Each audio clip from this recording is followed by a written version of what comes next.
We kick things off, though, with NBC's Kelly O'Donnell. She is following the action on Capitol Hill. Kelly, we're aware of this storyline right now where Nancy Pelosi has been reluctant, has been resistant, whatever word you want to use when it comes to these demands for impeachment. But now the reports, I understand NBC has not confirmed this, but there are reports out there that Jerry Nadler, the Judiciary Chairman, is appealing to her to let him go forward anyway. What can you tell us about the latest on the state of play there?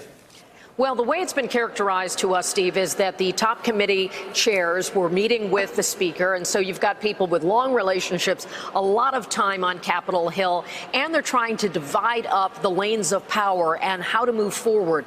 And we're told it was not a contentious meeting, but there are some differences of opinion on how to go forward. At the same time, publicly, House Speaker Nancy Pelosi says there is no dispute, there's no hand-wringing. It's about trying to put together a series of steps, and some of that is visible publicly, like what you refer to about some of the steps related to the contempt votes that are expected next week. So you've got Democrats trying to say to perhaps an impatient and frustrated public, especially their Democratic constituents who are voters looking for some action, that there are steps being taken. Nancy Pelosi has maintained all along that she wants to keep legislating, that she wants the House to be able to do its work, and that impeachment equals only indictment, and she wants to have the strongest case possible. It is not a quick and easy way to remove a president from office. So she's looking at the accountability she would have as the ultimate decision maker in this, and how can this go forward. So she's saying take issues to court, use the committees to gather evidence. Some of those committee chairs feel that there is a burning desire that has been growing among Democratic members. We're now up to roughly 60 out of the full Congress who say publicly that they want to at least begin the inquiry.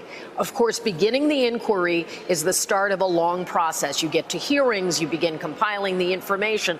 It's not something that can happen fast. You have Democrats who say if they don't act in 2019 versus 2020, an election year, then what's the point?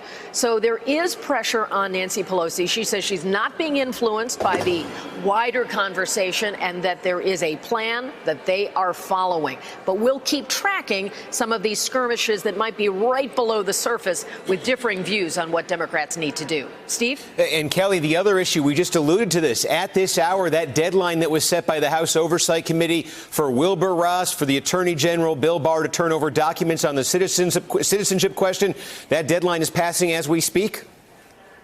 Yes, and what we expect is that the administration has been very resistant to providing witnesses or documents, and part of the action taken today is to try to streamline some of the activity. So if there are contempt votes, we know that there are a couple of them scheduled for Attorney General Barr and Don McGahn, the former White House counsel, next week. The Speaker said others could be added to that.